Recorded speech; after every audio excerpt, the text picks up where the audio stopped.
Welcome to Canada's most irreverent talk show. This is the Andrew Lawton Show, brought to you by True North. Coming up, Theresa Tam dangles a carrot, letting kids play might be child abuse somehow, and budgets, not just about money, but tools to fight racial inequity. The Andrew Lawton Show starts right now. Welcome to the Andrew Lawton Show, Canada's most irreverent talk show here on True North. It is great to have you aboard this program. I come bearing fantastic news. The lockdowns are on their way out. The restrictions are on their way out. Canadians are once again going to be walking around free with COVID vanquished. Yes, this is what Theresa Tam has said, that federal modeling data show lockdowns have slowed the spread of COVID, that a less restrictive summer is on its way. But there's a little bit of a catch. If 75% of Canadians have their first vaccines, or if 20% of Canadians have their second vaccine, then we might see some restrictions. Okay, I take away the celebration, I take away the jubilance, and when you read these headlines, it sounds like the federal government has laid out some sort of a concrete reopening plan.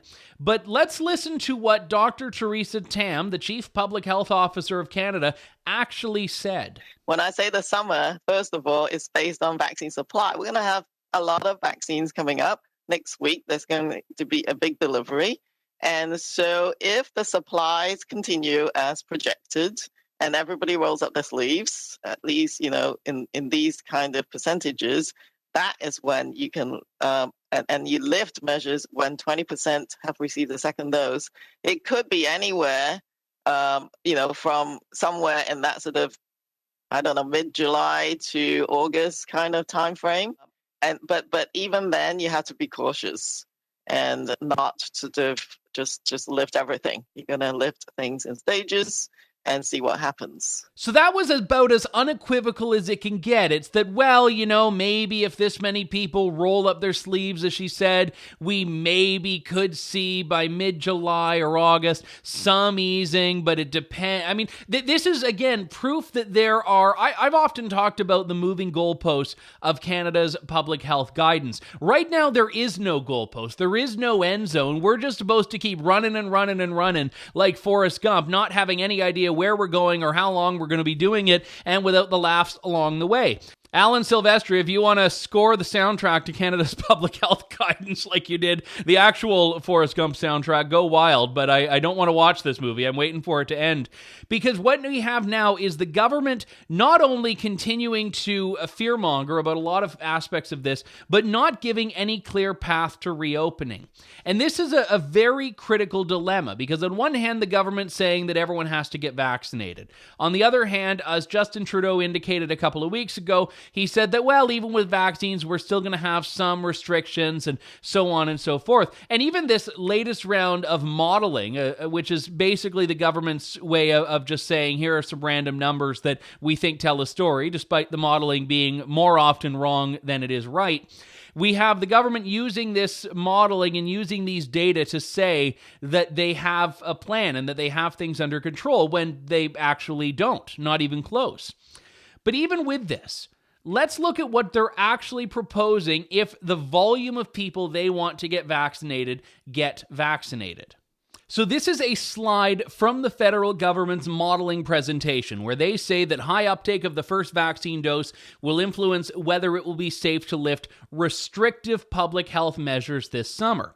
Now, here's where we talk about the media telling a story that isn't necessarily what the officials were actually saying. Because when I hear restrictive public health measures, I think of basically all of the public health measures that are telling people how to live their lives, what they can do, where they can go, what can stay open, and so on. But if you look in the fine print at the bottom, physical distancing, mask wearing, and other personal protective measures alongside current levels of testing and tracing would be maintained even when restrictive public health measures are lifted. So they're saying that forced social distancing, mask wearing, whatever these other personal protective measures they're talking about are not in fact the restrictive measures they're talking about lifting.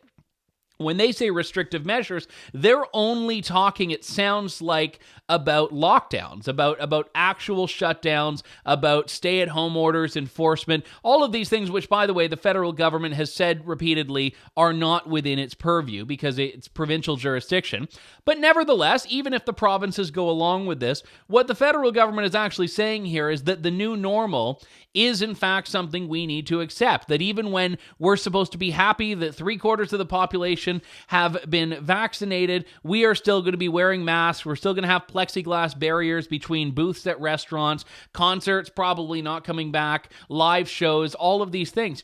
So it only really sounds like they're trying to dangle as a carrot in front of people the summer that we had last year, the summer of 2020, which felt a little bit more normal, maybe relative to how it had been earlier, but was not something we would want to live with as though it were the new normal. And you know what? The big problem that I have with this is that the government is putting so much stock in mask wearing. I want to tell you a story about mask wearing because I think it was June or July, I might be wrong about the specific date, but some point last summer, I was in Calgary, Alberta for a Freedom Talk conference put on by our good friend of the show, Danny Hozak. And at the time, larger events in Alberta were allowed. They could have, I think, 50 people per room, and they could stack different rooms together. So I think the conference had 100 or 150 people. And I got on the plane from where I live in Ontario to Alberta, and by the time I returned to London, Ontario, the local government in my city had put a mask mandate in. So at the time, they were just starting to see a little bit of an uptick on the so-called second wave, and they said, all right, we have to mandate masks. Masks were recommended at the time, but not required. By the time I got home, masks were required in public places. Now, this is something that I find to be tremendously important because this so-called mask mandate has actually seen us through the second and third waves by the government's own admission. So how they think that masks work when the very worst parts of the pandemic have happened, well, masks have been required in virtually all public fora, workplaces, grocery stores, airplanes, buses, and so on. Now, the logical response to this from mask proponents is, well, those upticks have happened because people aren't following the orders. Well, even so, it's proof that the mask mandate is not in fact working. And as much as everyone likes to go on about, those evil anti-maskers, they are a relatively small in number. I have been to grocery stores, on airplanes, I've been to different places, and I actually have not seen at all anyone in these venues not wearing a mask in the last 8 months or 10 months or however long it's been. And the reason I bring that up is to say that the mask mandate has not worked. So the idea that this is something with which we should be saddled in perpetuity, something that should become a permanent fixture of Canada's approach to public health, it is actually quite a significant step away from where we should be going, which is returning to the normal way of doing things. And there are far too many people now, including those driving government policy, who want us to believe that the old normal is just a distant memory and we need to start adapting to our lives as though COVID is endemic and taking a permanent approach, a permanent aspect of this anyway, and prolonging it and never getting away from it. And that's what I see coming from this modeling projection here. That we are to understand the government is telling us that they might lift some of the severe restrictions if 3/4 of the population is vaccinated, but we're still going to have masks, we're still going to have social distancing, all of these things that they basically want us to start accepting are just a part of life right now. And that's not something that I'm prepared to do. In fact, I don't think that's something most people, I would hope, are prepared to do. And this is where we talk about the fact that not only have the goals shifted and the priorities shifted tremendously through this, but there has been no clear plan. And this allows things along the way to be very politicized. You may remember on last week's show, I talked about the travel ban. And the point that I raised, which was received better than I thought it was, quite frankly, was that by the time the government talks about wanting to ban flights from India or Pakistan, as it did like an hour after my show came out, it's already too late because weeks earlier, the so-called variants had been detected in the dozens in multiple provinces. So there's no real point in saying that the double Teenage Mutant Ninja Turtle virus virus was something that was going to come on a plane, and that was the only way we could get rid of it, by banning those flights. Which, by the way, did not stop people to come from India and Pakistan. Someone in India just has to lay over in England or lay over in Frankfurt, and all of a sudden there's no issues. So the idea that these things are being passed off as good policy is proof that the government is continuing more than a year into this to just make things up as they go. To make things up as they go without any indication of what the criteria for reopening will be. And that's so important because a lot of these emergency orders and the border shutdown between Canada and the US are implemented in 4-week increments and 30-day increments, and they're just extended every 30 days. And the whole point of emergency legislation is that you have to put a sunset clause into it, the rationale being that you don't want these things to require governments to actively strip these powers from themselves. But it's now become so rote to continue to renew this that it is as though these things are permanent fixtures in legislation anyway. Right now, the fact that the border is shut down between Canada and the US, despite the exemptions for cross-border trade, is such a norm that it will just become very easy to unquestioningly extend that every single time it comes up. It was just extended most recently a couple of days ago. I have no doubt that in May it will be renewed again and again and again. And it wouldn't surprise me if the Canada-US border is shut down for at least 2 years before it is reopened.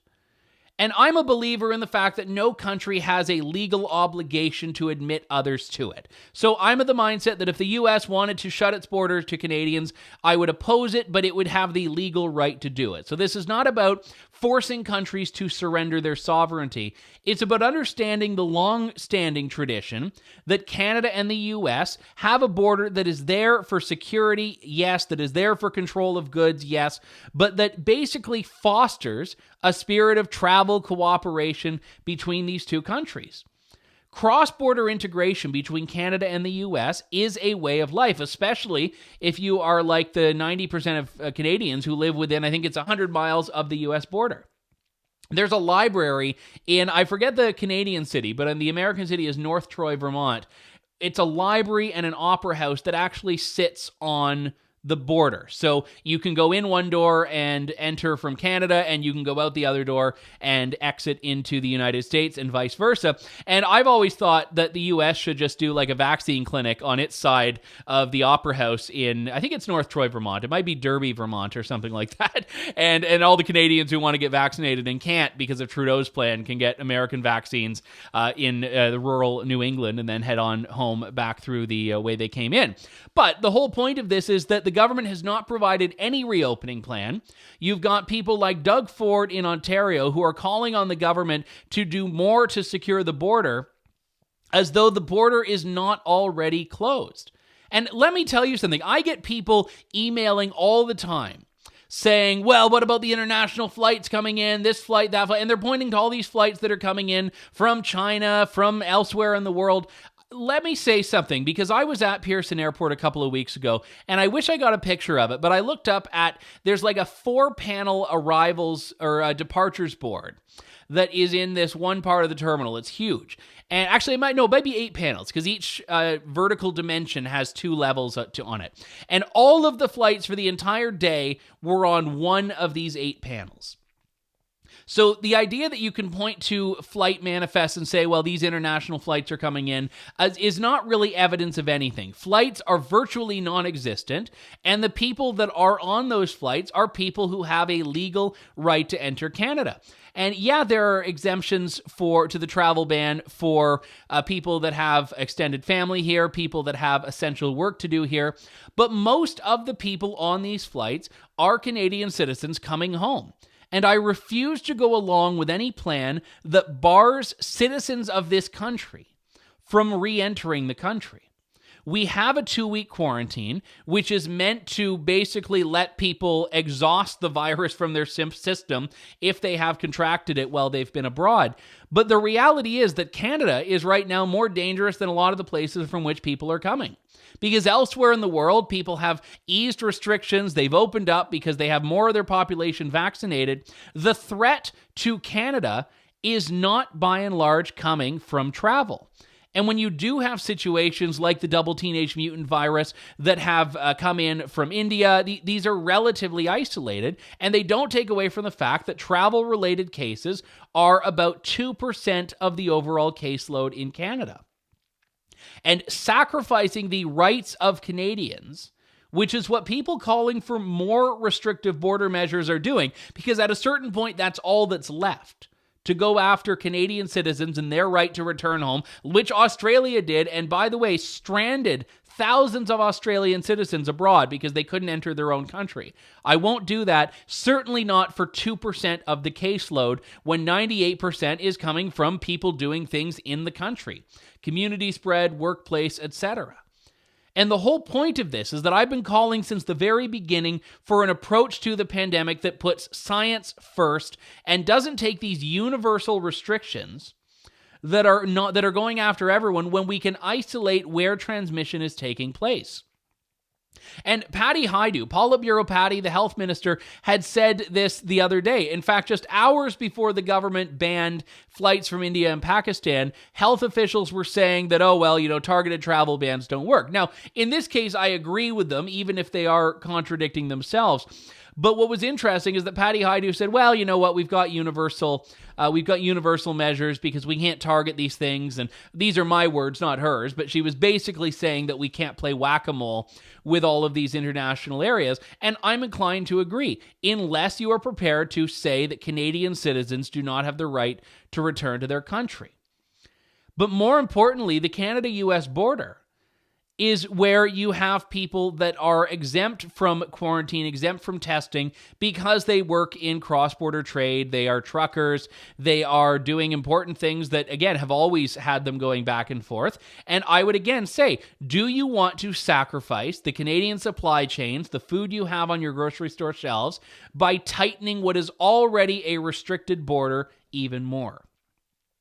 It's easy to step up and say, oh, but flights are coming in, but the people are still coming across the border. Yeah, it's easy to say that. But the exemptions that are there are very minimal. And I don't think the people calling for more border restrictions and more travel restrictions have thought through what the implications of those measures will be. We've got to take a break. When we come back, more of The Andrew Lawton Show here on True North. You're tuned in to The Andrew Lawton Show. Welcome back to The Andrew Lawton Show. The big theme of the program over the last couple of weeks has been the level of enforcement that exists, especially in Ontario, but we're starting to see it elsewhere, especially in British Columbia, on these stay-at-home orders, emergency orders, and so on. And one of the big challenges that we've seen in Ontario was, of course, the provincial government issuing this directive that police could stop and question people without any evidence. Then they backtracked on it. And the caveat was that police in Ontario can now only question people and demand information if they have reason to suspect they are engaging in what might be an illegal gathering. I know, it's the big crime now, being part of an illegal gathering. Well, last weekend on, I believe it was Sunday, there was a group of families that had been, and I don't know the details of it, but they were playing with their children at a local park in Havelock, and the OPP came by after getting what they said were 3 or 4 calls. Here's a little bit of that exchange posted by one of the moms on Facebook. I'm not here to sit and lay a bunch of tickets. Yep. If it was something that was to continuously happen, it is an option. No, and so that is an option we can go down, and we don't want to have to go down those options with anyone, because everyone wants to enjoy themselves. It's getting nice weather. It's we're not doing anything wrong. This isn't an organized. No, I drove by and I saw people here and there separated, so I didn't come. I drove by half an hour ago. Yeah, it looked fine.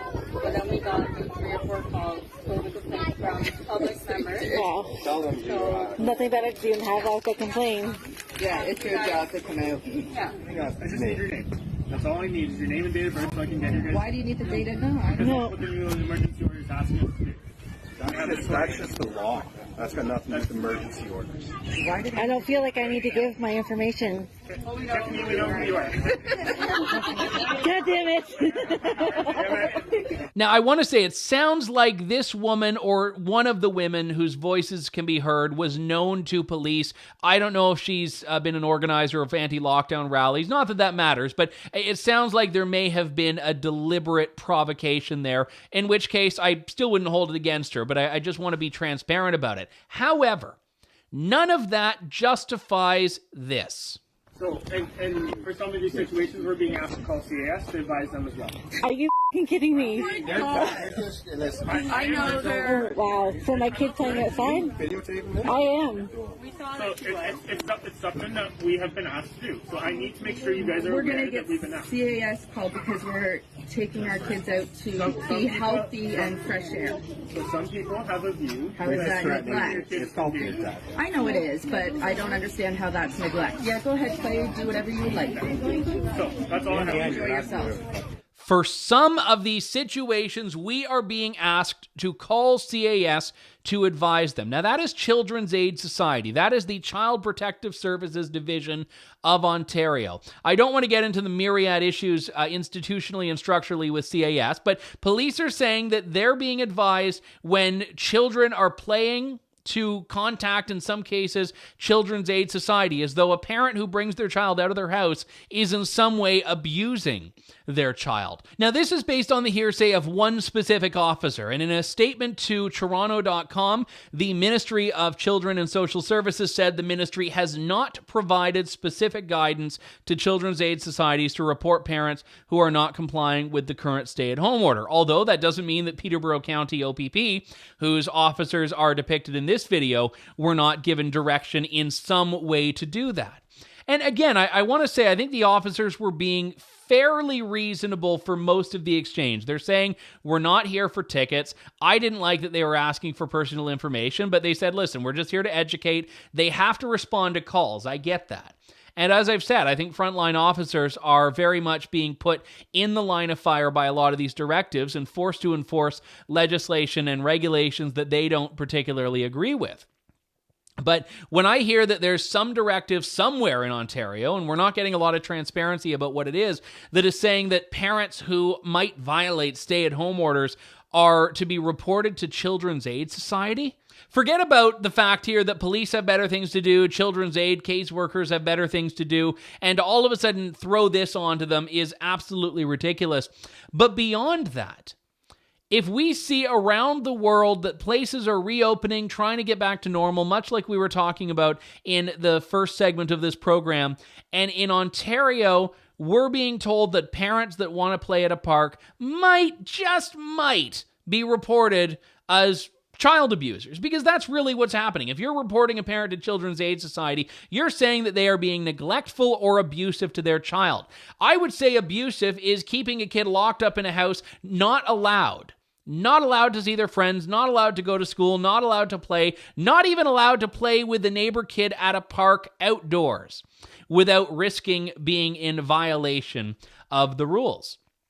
And there was a story True North reported on last week that technically police are saying they're allowed to force children to identify themselves if they believe that children are violating the emergency order. So now police are even saying that they have a right to demand children identify themselves. Now, you don't have a piece of physical ID until you're 16, but the whole point of it is that now kids playing has been essentially criminalized in Ontario and in other provinces. And this is not something you can come back from. You know, I've said time and time again that it's very difficult for a lot of adults to cope with this. Someone who's in their 20s, their 30s, their 40s, it's a smaller and smaller subset of your life that's affected. That doesn't mean it's not significant, but it's a smaller and smaller portion of your life that's affected the older you get.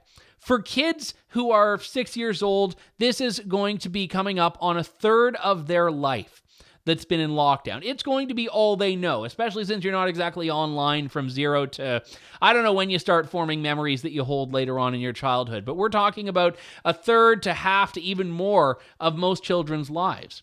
And to say that, you know what, they should not be allowed to play is criminal. There's no way about it. To say that kids should not be able to play outside is criminal. There's no two ways about it. And for any parent to be harassed because they want to give their kid a bit of fresh air. You know, it wasn't that long ago when parents were fighting to get kids to want to go outside and fighting to get kids to want to play. I was going to catch a plane really early in the morning. This was a couple of months ago. And I had gone through the all-night McDonald's drive-thru to get a coffee on my way to the airport because it was literally 4 a.m. or 4:30 a.m. or something.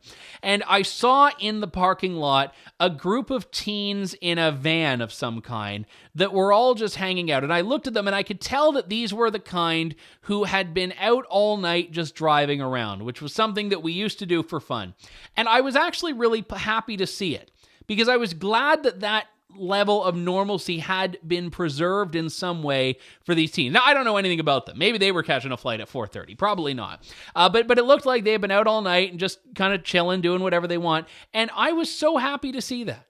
Because now they could get pulled over and questioned, because if someone looks in the car and says, oh, that looks like a mass gathering to me, they could be detained for that if there's suspicion that it's a mass gathering. So we should be, as a society, as a culture, and government, yes, should be doing this as well, trying to preserve as much as is possible of normal life. None of this new normal crap. We should be fighting tooth and nail to reclaim the old normal, and if there are things that need to be adapted, adapt them. But this broad strokes universalist approach to completely obliterate mobility as though someone leaving their home in a car alone is the problem has to stop. We've got to take a break. When we come back, more of The Andrew Lawton Show. Stay tuned. You're tuned in to The Andrew Lawton Show.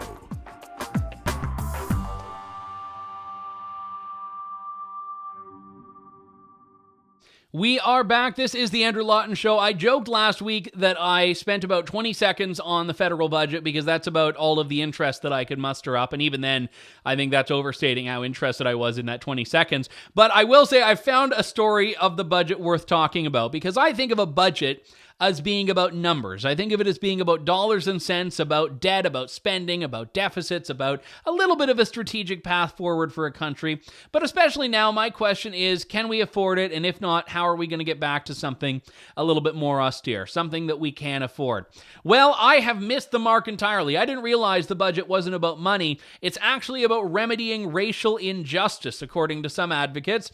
CBC says the federal budget took steps toward racial justice, but activists say more must be done. Advocates for Black, Chinese, South Asian, and other racialized Canadians, the story says, say the federal budget does take a number of positive steps towards building a more inclusive country, but more work needs to be done to address systemic racism in Canada. Now, I would have thought that a budget was one of the areas that could be free from this critical race theory nonsense that we see ubiquitous in every other area of society now, but I was wrong. Much like last week when Kirsten Gillibrand, the United States Senator, said that pretty much anything and everything was infrastructure, childcare is infrastructure, not just bridges, anything is infrastructure. Now in Canada, anything and everything has to be a tool to combat systemic racism. So if you don't put more money into these things in the budget, well, you can't just say that a tax cut is something that benefits everyone. It has to specifically target a racialized Canadian group, according to this story. And I'm looking at this, and the budget does say there's $11 million to expand the Canadian Race Relations Foundation, $200 million to establish a Black-led philanthropic endowment fund to combat anti-Black racism and improve social and economic outcomes in Black communities. Now, I'd be interested in seeing how this $200 million is going to be spent, especially when there's another $100 million on top of that to support Black-led nonprofit organizations. But this is much like the Canadian Mortgage and Housing Council or Committee's view on having to bolster Black homeownership. You know, ideally, things could support all Canadians. And if there are gaps and shortcomings, identify that, yes. But why do we have to have budgets that segment and segregate the population into ethnic groups when we know that a lot of the metrics of poverty, of privilege, of all of these things are a lot more complex than being just along racial lines? And moreover, I would say that the COVID-19 pandemic has actually been a great equalizer of a lot of things because it's targeting racialized Canadians, it's targeting white Canadians, it's targeting men, it's targeting women. And it's not to say that it hasn't had a class-based distinction in that some of the wealthy people who can work from home have fared better than a lot of middle class or lower income people. But the reality is that a budget in the midst of a pandemic you'd think would not be focused on the social justice warrior ideas that have been ubiquitous throughout so much of the Trudeau government's other initiatives. I mean, this is a government that put gender equality front and center when trying to renegotiate NAFTA with Donald Trump. So I can't say I'm completely and utterly surprised, but I still have to shake my head that now a budget with billions and billions of dollars in deficits that are saddling Canadians of all races, of all ages, for generations to come with more debt. And the big question is, well, you know what? We have to do more in the budget to address racial inequity. We've got to wrap things up here. My thanks to all of you for tuning in to the show. We'll be back in just a couple of days' time with more of Canada's most irreverent talk show. The Andrew Lawton Show here on True North. Thank you, God bless, and good day to you all. Thanks for listening to The Andrew Lawton Show. Support the program by donating to True North at www.tnc.news.